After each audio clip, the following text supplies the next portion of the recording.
Welcome to the Constitution of the United States of America, an incredible cybernetic masterpiece.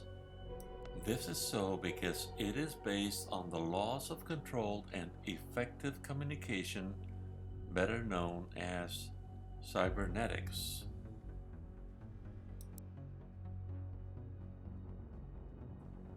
In October 27th, 2016, just a couple of weeks before the presidential election, I gave a presentation to the US-Mexico Bar Association. It was entitled, "Why Trump? Why Now?" It contained a prediction that Trump would win the election. In my view, there was just too much at stake for Obama and Hillary to win. If given a chance, the US Constitution would be ravaged.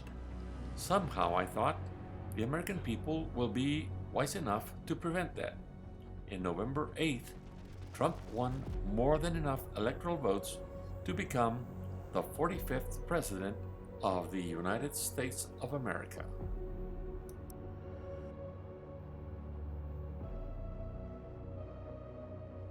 Today, with the impeachment trial underway, it is clear that the Democrats in the House of Representatives are attempting to get rid of Mr. Trump's presidency in order to give themselves another chance at overhauling the Constitution according to their wishes.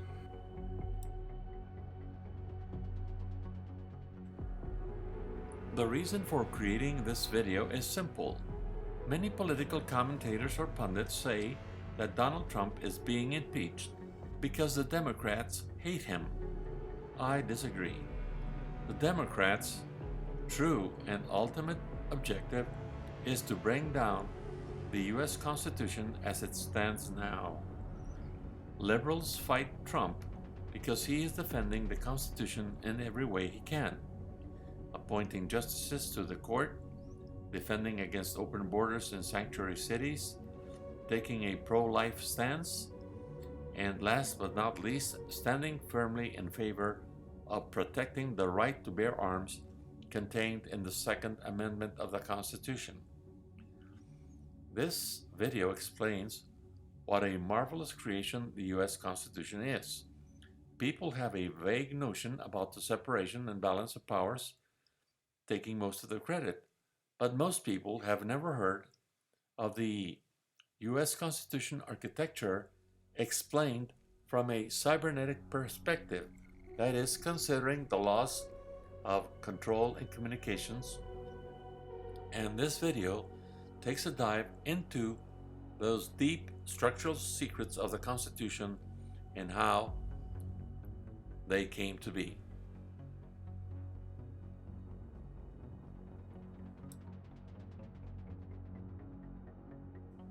The Constitution of the United States is clearly the only one where individual liberty is recognized as the supreme value.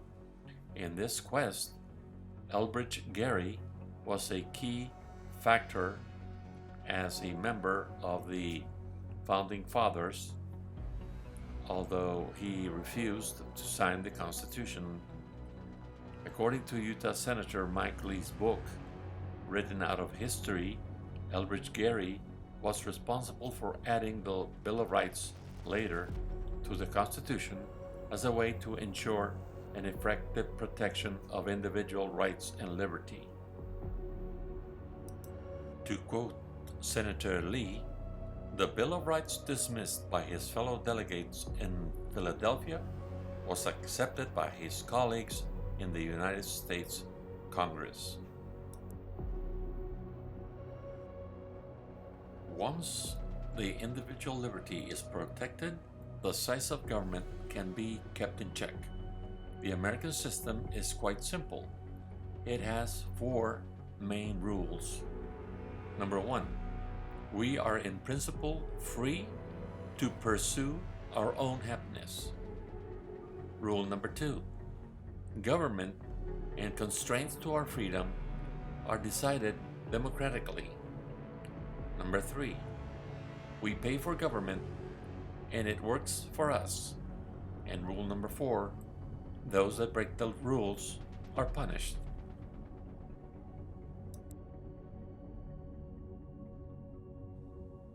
Popular sovereignty is a huge network where millions of US citizens are free to worship or not, to debate, to exchange ideas, and to decide about how government is doing. It is basically a value-oriented system with idealistic goals such as happiness, personal accomplishment, and development. These goals are usually derived from religious or some form of transcendental consideration. Key to keeping the discussions alive and healthy are the freedom of speech and, by consequence, freedom of the press.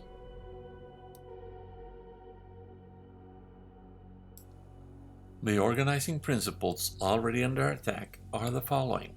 Number 1. The popular sovereignty principle, shown at the top. This principle means that the people command the government for their own good.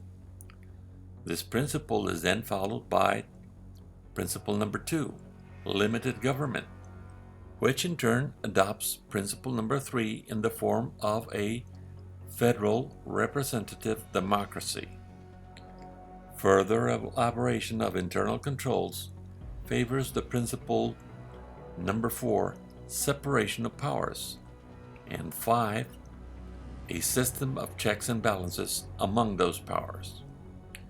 The legislative outcome can be sent and be subjected to the principle of judicial review, number 6.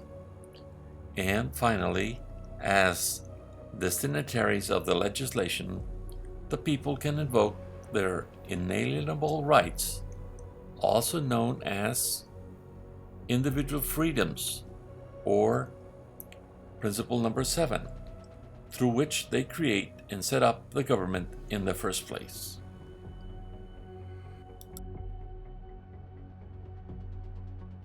The constitutional principles can also be seen in a two-way, self-reinforcing loop running in opposite direction, an arrangement where individual freedoms play a key role in creating and maintaining the system running.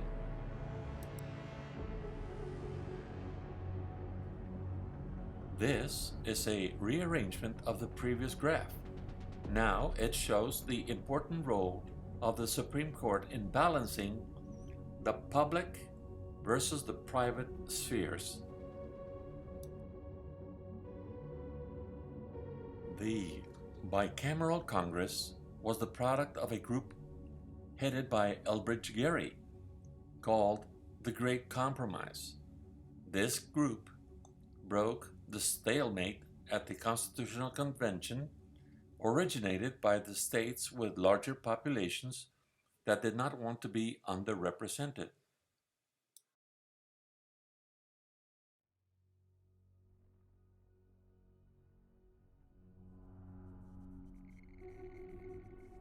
The fine equilibrium between the three branches of government shows them highly interdependent. These back and forth connections are typical feedback loops, where the behavior or actions of one element of the system affects all the other elements, sometimes in unpredictable ways. Today's impeachment is one such example.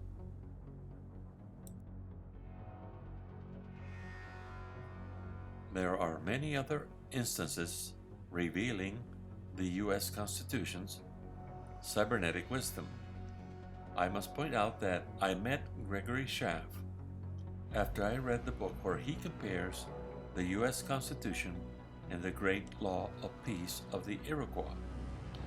I learned that the bicameral Congress, chosen by the Founding Fathers, had been in use by the Iroquois centuries before.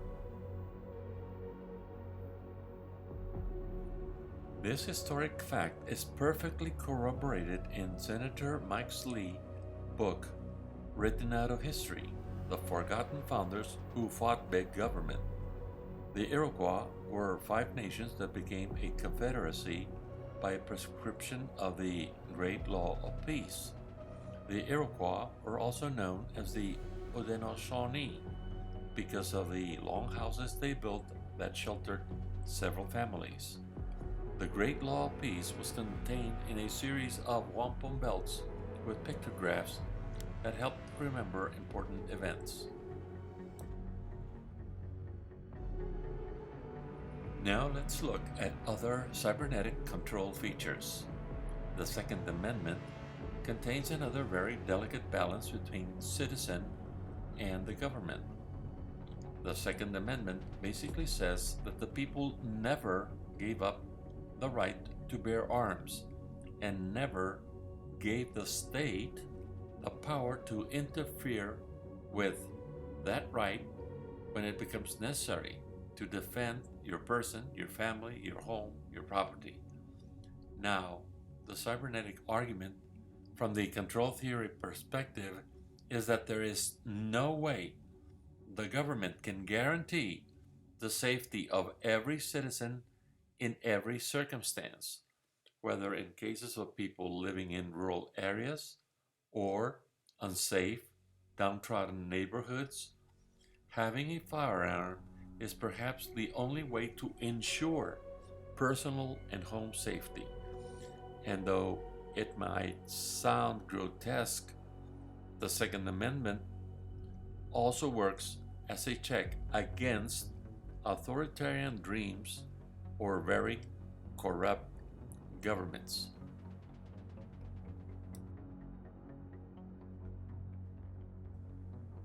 A strange set of circumstances got me serving as an attorney for Dr.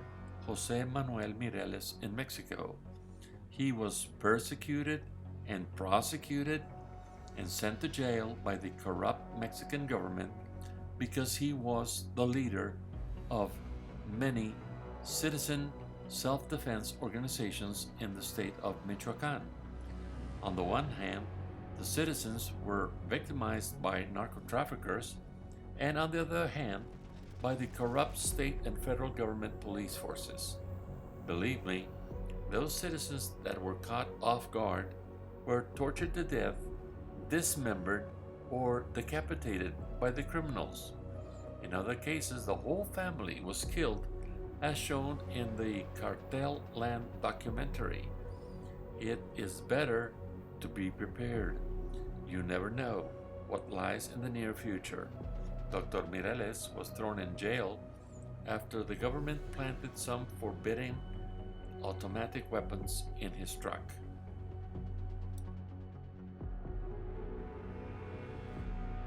Due process is also a delicate balance between the rights of individuals and the authorities and judges applying the law. In a study I made, I discovered that the law is usually blind to difficult cases involving probabilities. It is trapped by its incapacity to resolve the Monty Hall problem correctly when applied to the rule of search and seizure. An excess of human rights protection, oddly enough, will generate criminal behaviors. Oftentimes, large complex systems behave counterintuitively. For instance, the longer you take to raid a crack house, the higher the number of people processing crack you will find. You want to protect the rights of poor minorities, and you end up creating conditions that entice them to incur in criminal behaviors. Very paradoxical. A lose-lose situation.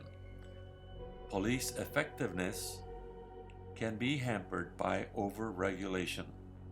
This photo shows a crack house capture that was in business for a long time.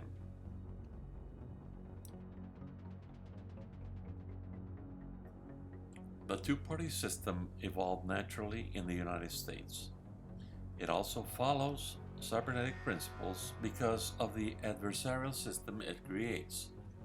However, nowadays, parties have become self-serving, and there are much better ways of processing information at a huge scale. Social networks is one suggestion.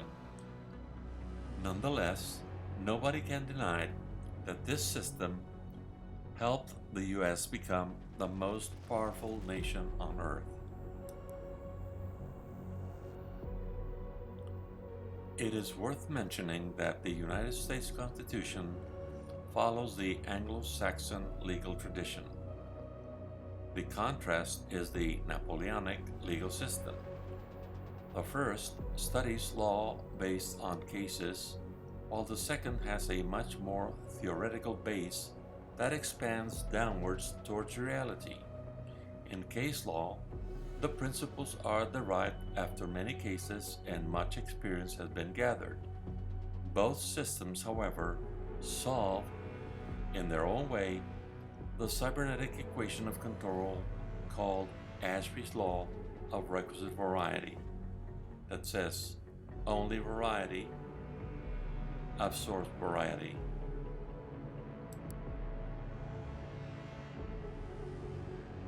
The founding fathers of the United States created a cybernetic state. This means that most of the Constitution is organized like a living system with many built-in and self-balancing controls.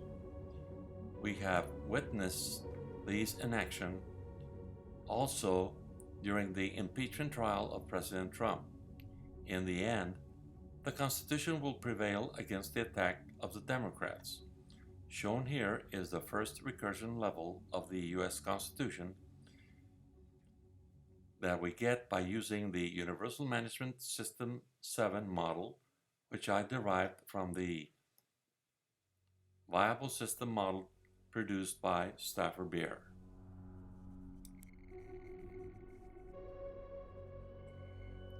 Last but not least, you may also want to access the YouTube video called Management Lessons of the Bible that shows that the same cybernetic principles that give the US Constitution its current structure and values are present in the Holy Scriptures as they describe the body of Christ. To finish this video with the clearest statement possible, let me say this. There is an enormous structural coincidence between the organizations created by the Great Law of Peace of the Iroquois, the Constitution of the United States, the Universal Management System derived from the viable system model, and the structure of the body of Christ as described in the New Testament. Thank you for watching.